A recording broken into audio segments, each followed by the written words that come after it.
Hey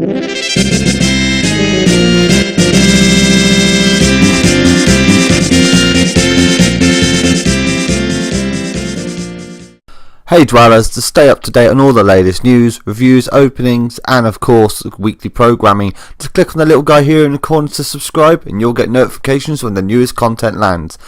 Please enjoy the video.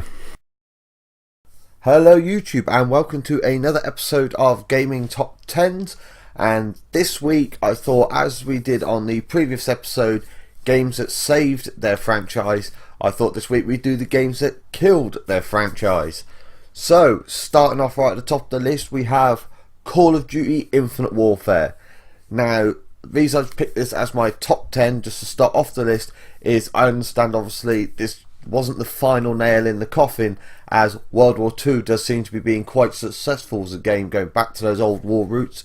But I'd say this is the game that killed off the futuristic tech versions of the Call of Duty series that we've seen in the last few games. Now, obviously, this is a game that was met with very mixed fan reactions by the fact that there were some people that still liked having all the new tech, but basically they showed a massive decline in numbers both online and in actual sales.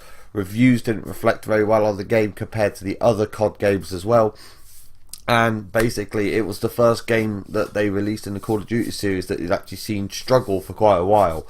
The game even came with a full HD remake of the original Modern Warfare, which as far as I'm concerned is still the best COD game they've ever released, but even that wasn't enough to save it from being the final knockdown in the futuristic games. So that definitely was a killer for those kinds of games. And number 9, Prince of Persia: The Two Thrones. Now, don't get me wrong, this wasn't the last game released in the Prince of Persia series, and as a whole it actually wasn't a fantastically bad game. It's just the game had basically, they've released the original Prince of Persia games. For those that didn't know, there were early Prince of Persia games as well that actually did very well, and by the time they got round to the Two Thrones, they were basically falling back on just their fan base for the sales, and they didn't really do anything in the way of advertising, so they failed to reach out to the general gaming audience. As a result of this, the impact on sales led to Ubisoft eventually having to shelf the series and officially announcing that they were looking at what plans they would actually have in the future for Prince of Persia, and that they'd be focusing on other titles like the Assassin's Creed series, which was picking up a growing fan base at the time. Now, the following reboots came years later, but it may have been too little too late for that, as the fact that the reboots were decent games, but they just didn't see any of the success the series had seen before, and it's basically left the game series in limbo, and it would be hard pressed to see if they'd make any further attempts to bring the game back again. In at number 8 we have Red Faction: Armageddon. Now, this is another game that was met by mixed reviews, and eventually it fell into the trap of fans that had been hardcore fans of the other games took the game and enjoyed it at its face value, but it failed in a lot of reviews, both from media outlets, magazines and people that brought the game, basically due to a bland experience, having both visually bland and the storyline itself. And it was a shame, after some great breakthroughs in the Red Faction series, Armageddon failed to just impress people, and it turned a lot of fans away from the series.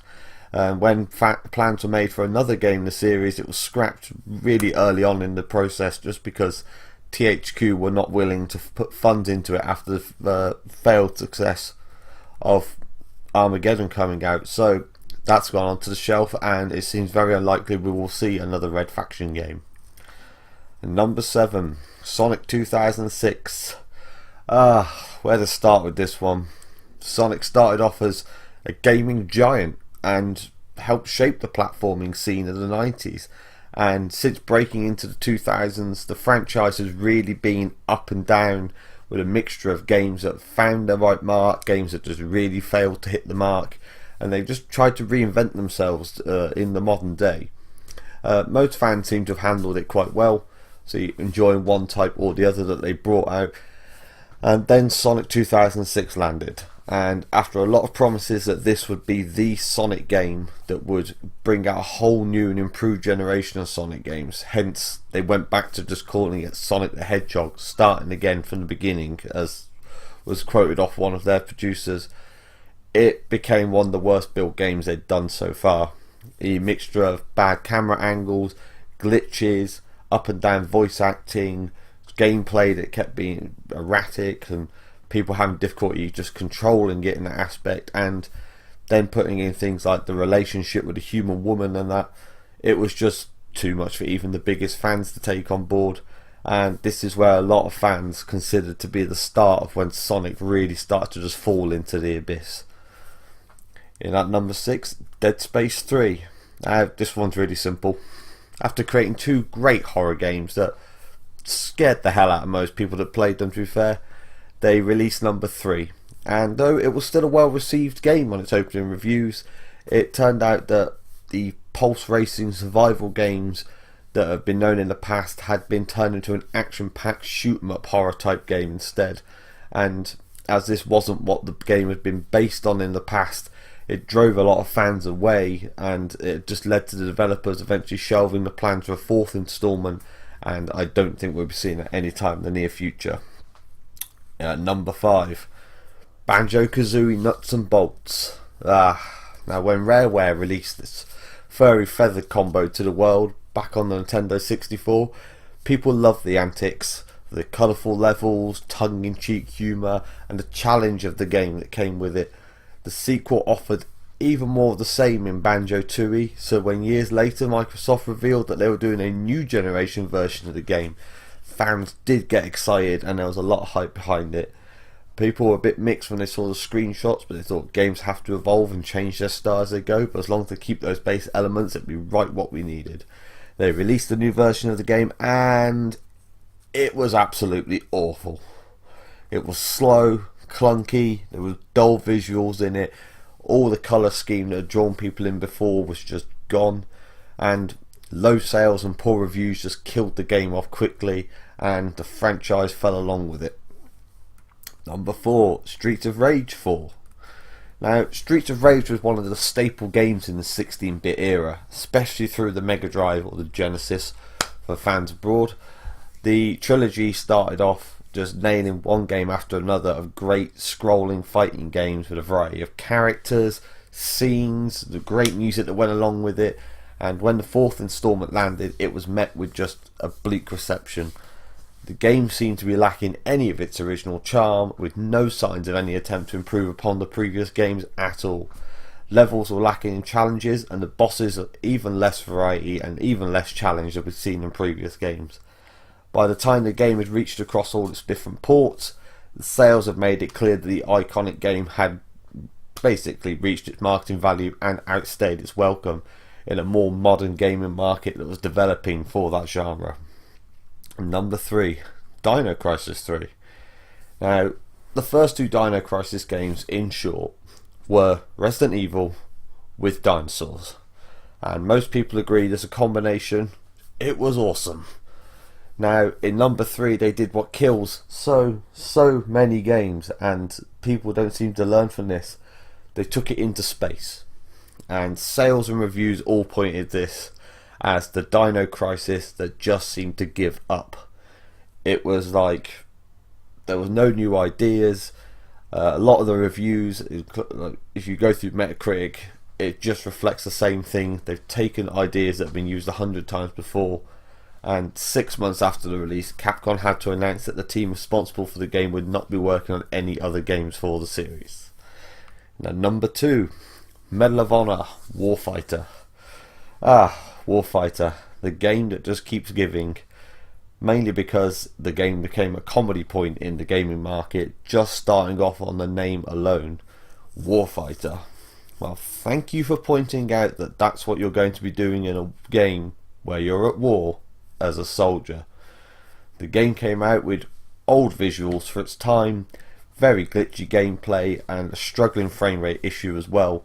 Combine that in with the bland storyline, this was just one of the games that couldn't compete with other things on the market like Call of Duty and Battlefield that had nailed down so well in the the first person shooter genre, and this game really was the nail in the coffin for a once iconic game series. And at number 1, E.T. the Extraterrestial. Well, of course it had to be this game. Although it wasn't a game set in its own set franchise like the rest of these games, I just couldn't think of another game that fit this list as perfect as this, because this was the game that nearly killed every game franchise. Now, if you've never heard the story of the E.T. game, this was a game that got brought out way back in the 80s. It's an old Atari game, and basically it was awful. It was such a bad game that it turned masses of people away from the gaming industry and nearly bankrupted the entire gaming industry as a result. Luckily, there were people that hung in there with games, but generally this game was just exposed as gaming isn't an entertainment, it's just a silly little fad, and a lot of people pulled away from it, not seeing the potential the games had, just because of the bad taste this game just left with people. I mean, we're very lucky to see that there were people that were willing to keep the work going, and customers that gave it a chance to develop into the great behemoth that we have today of a gaming market. But this has got to be the game that almost killed every single game and every single franchise in every single way. And just thank goodness that it didn't actually manage to do the longing impact that it seemed like at the time it was going to do. Well, that's my top 10 for games that killed their franchises. As always, let me know what you think. I'd love to see those comments and hear what games you think killed their franchises. See if you agree with my list, or if you disagree with my list, let me know what you'd have in there instead. And of course, as always, every single week, looking back, we'll be landing at 12 GMT on the Wednesday, and of course more top 10s every Saturday at the same time. Well, I'm Shadow Soul Dweller, and you are my amazing dwellers, and I will see you out there. And as always, thanks for watching the video, guys. I hope you liked it. Also, if you want to stay up to date as well, another way is you can catch me on Facebook, the address just there on the screen. And of course, for more videos, you just look to your left there, you can see that'll be one of the latest videos that's landed. And to the right here is a video picked by YouTube just for you. And of course, hit the guy in the middle to subscribe if you haven't already to stay up to date on all the latest content.